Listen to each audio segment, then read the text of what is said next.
So, any requests, Gavin, Damon? Elvis? Just Am Yisrael. For a Shlomo for all of Am Yisrael, the people that need it. Okay. Okay. Let's continue with this book on the theme of fair and good. So the principle inherent in the mitzvah to do what is fair and good has many halachic implications. Following are a few of them. Okay, bar metzira, bar metzra. The law of bar metzra dictates that when a man wants to sell land, the holder of an adjacent field has the right of first refusal for purchasing the field. He can force the owner to sell him the land under the same conditions open to any other buyer. That's from the Shulchan Aruch. The Magid Mishnah in Hilchos Shchenim explains that this halacha, among others, derives from two guiding principles specified in the Torah. Our perfect Torah gave general principles for the rectification of character and man's conduct in the world in the statement, "You shall be holy," from Vayikra, the intent of which is sanctify yourself even in those things that are permissible to you. Likewise, the Torah said in Devarim, "You shall do what is fair and good," meaning that a person should conduct himself in a fair and good way with other people. It was not appropriate to legislate details because the mitzvahs of the Torah apply at all times, in all places, and in all situations. And every person must fulfill them despite the fact that the personality, traits, and conduct of men change according to time and person. Our sages wrote several beneficial details which fall under these two general categories. Some of them were established as fixed laws and some and some as preferences and acts of piety. And lastly, the above is an elaboration of the Rambam's position cited earlier that the eternal Torah provides direction that applies to varying times and places. The right of first refusal granted to a neighbor is a derivative of the command to do what is fair and good.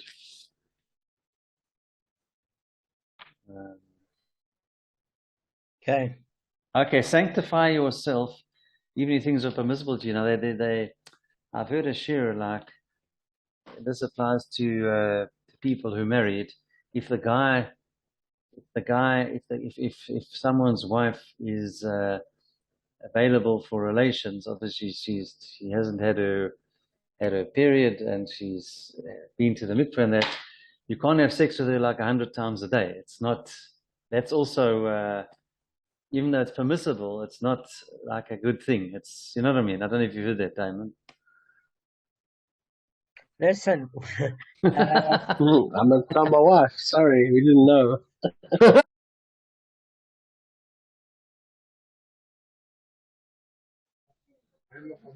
All right. Now we're learning about the seventh condition with regards to Joseph's enactment that the Jewish people would merit living in the land of Israel and how to have good relationships with your neighbor. We're on the 81st daf in Bet. And the condition was, and wayfarers may defecate behind a privately owned stone fence. And this is so even in a field that is full of saffron. So the reason being, and the novel point in this stipulation was brought by Rav Acha Bar Yaakov, who said, look, the regulation is needed only to teach that one is permitted to take a stone from a fence to clean himself after defecation. So guys, you never had Huggies nappies, you never had twin savers, you never had bog rolls, you didn't have anything like that. That's like 21st century stuff. You didn't even have the yellow pages. So all I'm saying to you is that at the end of the day, you've got a little bit of a problem here. So what I'm suggesting is as follows, is that one of the 39 primary labors forbidden on Shabbat is demolishing a structure. So under biblical law, only demolishing in order to rebuild is forbidden. So demolishing by itself is only rabbinically prohibited. So say, for example, you don't stop going to the loo just because it's Shabbos. So Rashi brings forward that you can infer from this that a wayfarer may remove a stone on Shabbat, even if it was cemented into the wall, because you're not using it in order to destroy the wall. You're using it in order to wipe your tuchas. So therefore, there are disagreements. For example, for your dignity. Yeah, but there are disagreements on this point, that the Chidushei Haravad and the Meiri disagree, explaining that Rav Chisda speaks only where the stones were placed loosely on top of each other to form the wall. But if you have to break cementing to do the wall, you can't do that. It's only if it's loose, because generally a stone is muksa, but not if you can create a breach in the wall, because that would be rabbinically forbidden. Also, you're damaging somebody's property. But providing there's a loose stone, that you can do. Now, the Gemara expands the leniency, because Rav Chisda said, and he may take a stone from the fence even on Shabbat. So it's obviously talking about during the week, that even if it creates a breach in the wall, you can take a stone. And the other thing is that even if you're breaking the Shabbos rabbinically, it's not considered rabbinically breaking it, because a person has to, you're not using it for muksa purposes, you're not using it for breaking anything, you're using it purely to clean yourself. But as we said, there are other opinions that said you can't break the structure of a wall on Shabbos, and other opinions that say you can't create a security breach in the wall. But the bottom line of it is that a person can't run after you and say, that's my stone. Not that you'd want it back. Anyway, an illustrative episode, Malzutra the pious once took a stone from a fence on Shabbat and returned it to its place after cleaning himself. And he said to his attendant during the following week, go cement the stone permanently in place. So what does this mean? Is that follows Rashi's interpretation, who said the text didn't contain the word like on the morrow. It basically means that, you've got an obligation to make sure that you haven't created any permanent damage. Obviously, you can't on Shabbos start building walls again, but if you've created a security breach, you need to fix it. So the moral of the story is, if you're traveling on a dirt journey, keep some stones with you. Just saying. So wet wipes. Wet wipes. You know what? I don't understand why they never used, fabric cloths. When you're younger, in the 70s, they had nappies, and our parents used to wash our nappies. There were no Huggies disposable. Believe me, that's not a job you wanted. Believe me. Anyway, the Gemara discusses the next enactment, and they may walk along the permissible paths until the second autumnal rainfall. So what does that actually mean? Is that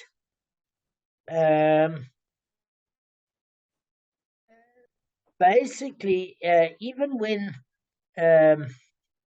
how do I describe this without getting overly complicated? All right, so there were rains during the autumn period, okay, and it would make the ground muddy. So then you had to kind of walk into private property, and the person that owns the private property has to understand you're doing that in order to not damage yourself or fall, etc. So the ruling is even applied outside Eretz Israel, because we also know that as far as Babylonia is concerned, that is in fact part of Eretz Israel, in the sense that halachically it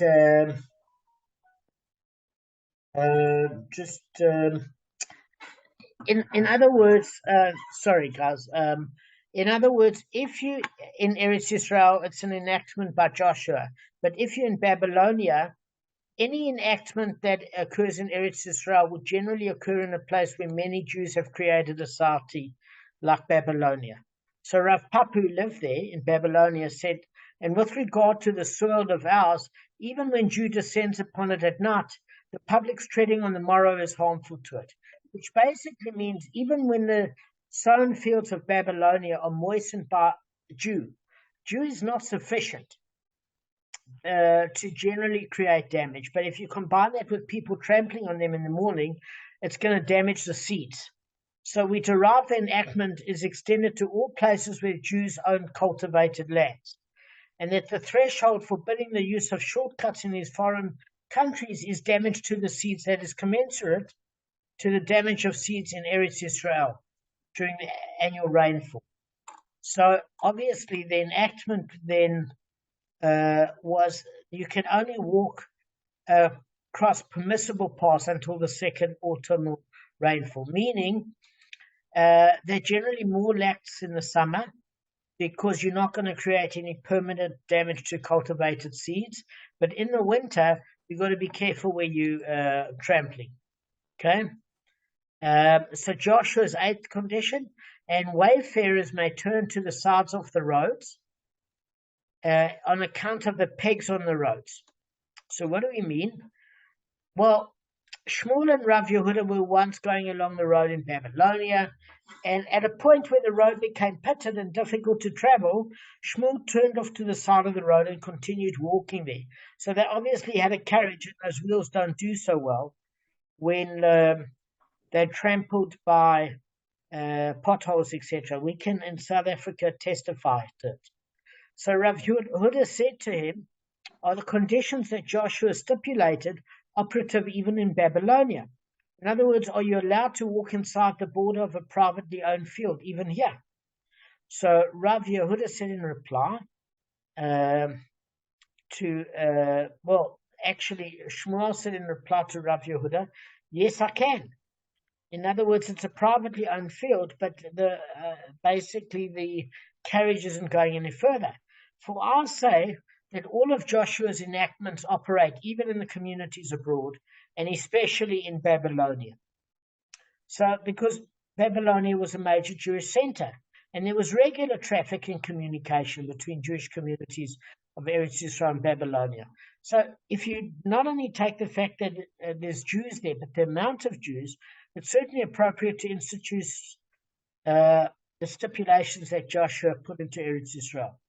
So there's a whole dispute regarding whether Joshua himself enacted those stipulations for the foreign communities, or whether the communities themselves actually guys later adopted them. So Rabbeinu Yonasan Melunal seems to hold the first option, that Joshua said, listen, at a certain point you're going to be in Galus, so they're operable. Where the Tur Choshen Mishpat says that no, it was added later. Joshua was just concerned about the halacha while they were in Eretz Israel. Another incident, Rebbe and Rav Chia were once going along the road, and basically at a point where the road became pitted and difficult to travel, potholes like South Africa, they turned off to the side of the road and continued walking there. Meanwhile, Rav Yehuda ben Kenusa was striding along ahead of them on that road. Okay, when he noticed this, Rebbe said to Rav Chia, who is this that is exhibiting greatness before us? Rav Chisda said to him in reply, possibly it's Rav Yehuda ben Kenusa, who was his student, and all of his deeds are performed for the sake of heaven. So we'll just relay a little bit about what this incident meant, is that the reason why he was striding wasn't because of arrogance. He was taking large steps over the pits, not to fall in and to avail himself of Joshua's interpretation, because he didn't want to walk along the border of somebody's field and perhaps damage their seedlings. So basically, his intent wasn't arrogance or showing it off. It was the fact that he was God-fearing and he didn't want to trample on anybody's seeds. Now, obviously, the two older sages were walking normally along the side of the road, and they were able to overtake the more carefully stepping Rav Yehuda ben Kenusa. Because when Rebbe and Rav Chia drew abreast of him, they saw that it was indeed Rav Yehoshua ben Kenusa, and Rebbe said to him, if you were not Yehuda ben Kenusa, the genuinely pilot scholar, we would split your leg with an iron club. Okay, so those guys didn't play around.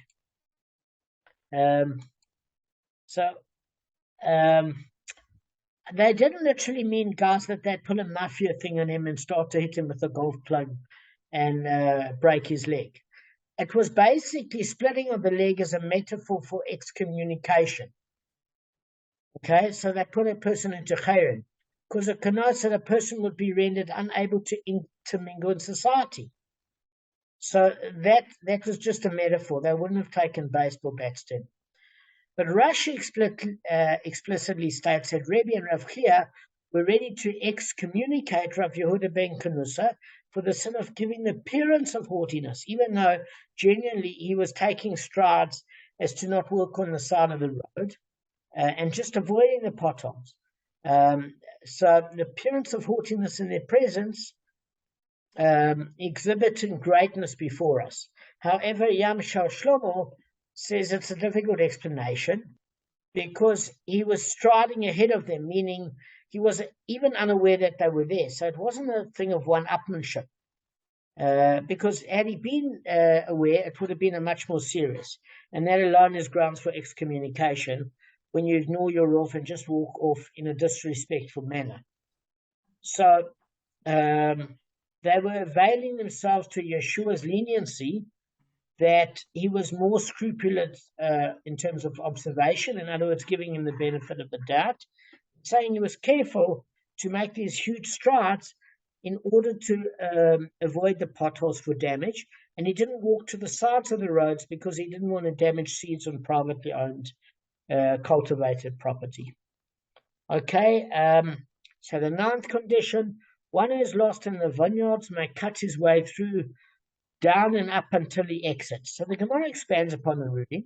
The rabbis taught in a brisa, one who sees his fellow lost in the vineyards should cut his way through up and down until he brings him out of the city or to the road.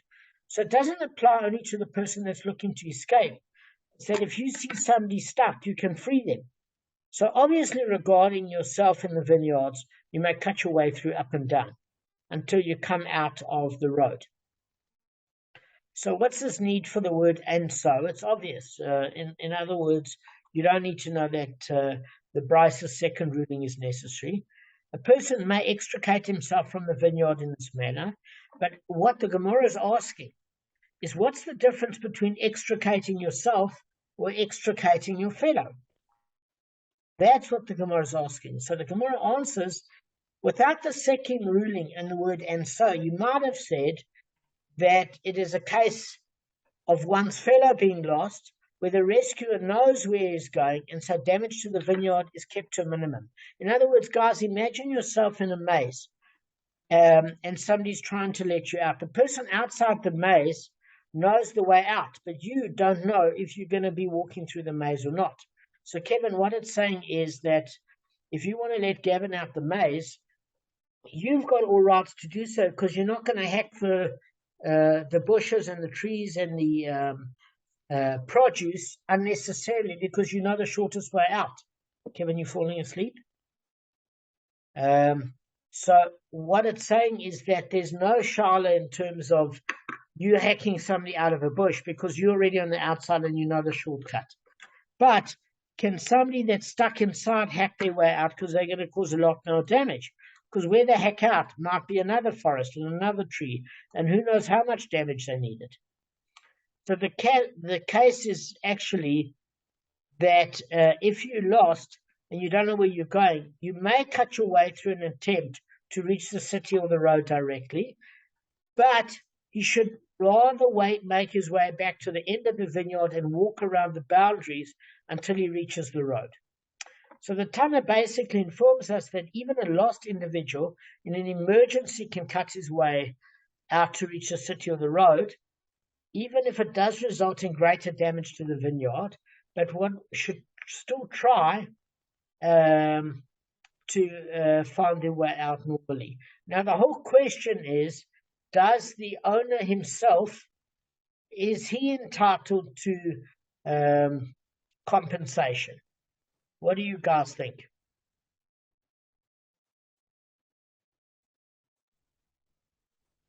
Kev? What do you think? The owner, what if someone gets stuck in his field of maize and he hacks his No. way out? No, because he's destroying that person's cultivation. But how did he get stuck I in the think field in the first place? No, I think he should be compensated because what the hell are you doing in his field? I think that's a very good question. What the heck are you doing in this field? That's exactly it. Well, how did he get there? Maybe he got there. No, If but it's he had to walk negligence, then he in must outside compensate. the Maybe He they'd go have to a to. border to get into his field somehow. Like, Don't you have to how have somebody signs up or get something? into your garden? They go over your wall or through a gate. They don't just appear in the field, drop out of a plane. If they dropped out of a plane, then I understand, no problem. But they weren't. Okay, good. And Kev, what's your thought? How did the guy get there in the first place? Was he just maybe if he was there inadvertently, b'shogeg, then maybe if let's say if this field is dangerous and there could be snakes there, and he wants to get out of there ASAP, then maybe he has a case for that paying compensation. But if he's just hacking his way out of there, then maybe he should pay. Depends maybe how he got there in the first place or why he was there. Okay, so Arthur's right, because what happens is, say you hear a gunshot and somebody shot your dog, and their argument is, your dog was going to kill me. You're going to say, but what are you doing in my place? You've got no right to kill my dog in self-defense. What are you doing in my place? So you have to reimburse the owner. You absolutely have to. Yeah. So Arthur, well done on the logic. It makes sense. But the question that Kevin would ask at this point is that since you're going to reimburse him, why the heck do you have to ask permission if you're going to blow his place up?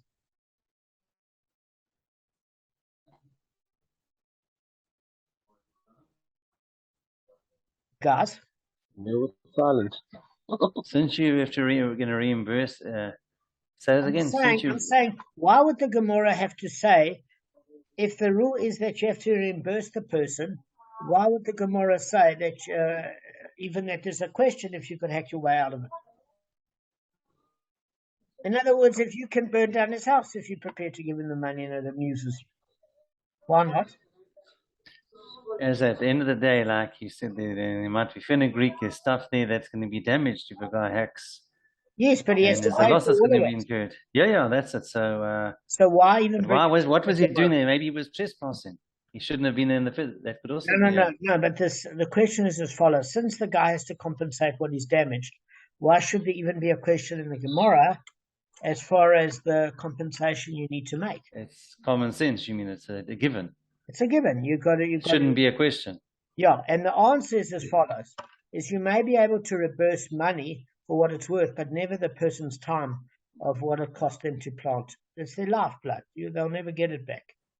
But if you turn around and say, yes, but at the end of the day, he's put in that lifeblood in order to sell it.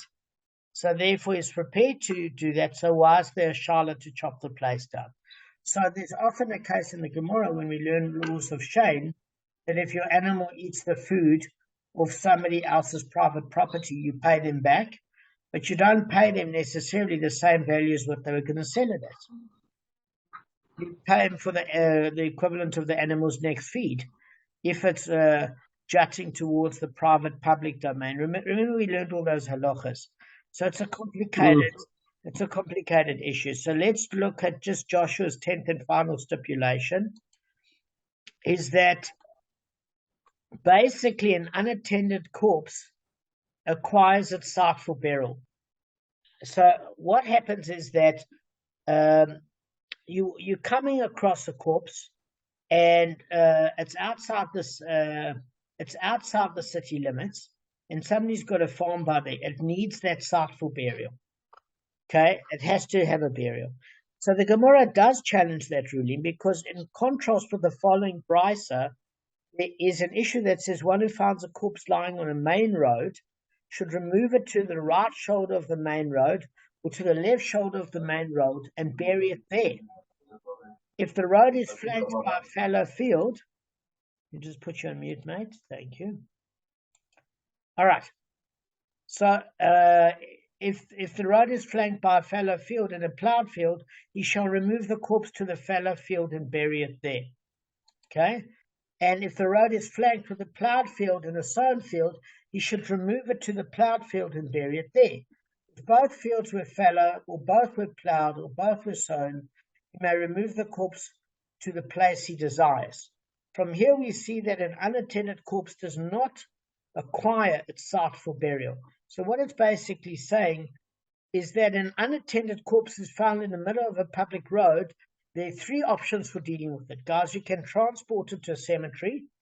Your second option is you can remove it to an adjoining field and bury it there. Your third option is to bury it on the spot. Now, that first option is often troublesome, and the third option is inconvenient for wayfarers, because it means that anybody that passes by and sees this body has to immediately bury it where it's found, which means the onus is of you. If you thought you were going to hit your 2 o'clock appointment, you're going to be there till 8 o'clock at night digging a hole for some person you've never met. So it makes sense if we say that the corpse doesn't acquire its site to remove the corpse to an adjoining field. And obviously the least onerous one. Why do we see onerous? Is because you can't leave it in the middle of the road. It's going to get trampled on. You can't basically affect the field's productivity. So a fallow field means nothing has grown on it. If something is plowed, well, then that's still better than something that needs to be harvested, or it's got sensitive seeds. So whatever's going to create that amount of damage. But if the corpse does acquire its site in the road for burial, it should be buried there, and the adjoining landowner should be entitled to bar its burial in their field, since the corpse has a place for burial. So the Brisa rules that they're powerless to do so. We must conclude that an unattended corpse does not acquire its site. Okay? So what we found is that today the halacha is different, because according to, we have to go with the rule of the land, because, for example, there are certain legal restrictions. In other words, you have a bubonic plague or something like that. There's near where Kevin used to live, there was the Department of Virology. Do you remember, Kevin? Across Medical Research Institute. Yeah. Correct. And what happens is near Sandringham by St. Andrews, there was a burial site of people that were buried from diseases. Do you remember that? And in that particular case, there was an issue where they were trying to dig up that area for a shopping center, and there were diseases that... And anthrax also, I think. And anthrax, and they were worried that that diseases would start spreading, so they put an injunction to stop further development on that property. So that's the issue. So listen, the Gemara basically explains the second brisa speaks of a unique case and doesn't contradict the first brisa. Rav Bivi said the second brisa speaks of a corpse lying across the narrow path in the middle of the road, which travelers constantly pass over. Okay, since permission is given to remove the corpse from there to an adjoining field, one may remove it and place it anywhere he desires. So in other words, if you've got to move it anyway, then you might as well move it to where you desire to take it, like a cemetery. But if there's a corpse just lying there in a field and it doesn't have to be removed out of a road, it can be buried exactly where it's found.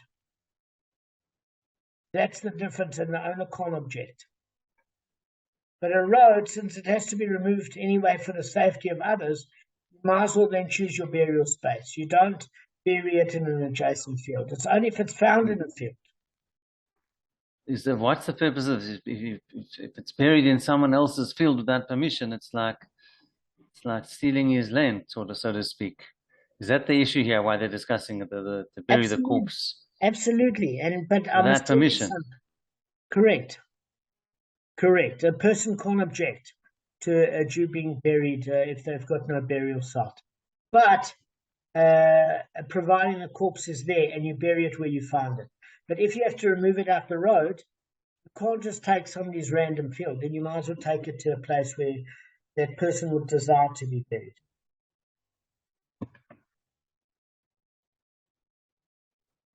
Does that make sense?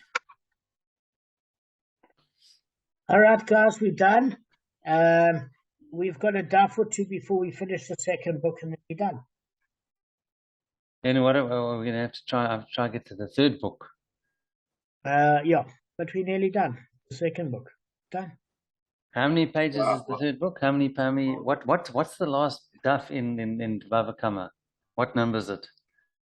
I think, if I remember correctly, isn't it 119? 119. So there's still another like Just 30, Yeah. 38, 36 daf. So Finish it. 36 pages. So then we'll have a siyum in front of the western wall, eh? And yeah. Yeah, it's 119. So that's like another, it's basically 36 stuff, basically 36 pages, 36 stuff. Yeah. Yeah. So, Damon, I was just saying to Kevin and Arthur that we'll do the siyum in front of the wall, eh? And if not, another thing is near Arthur's a lovely park called Park Ranana. Arthur will appreciate that, eh, Arthur? I think that could be for the after party.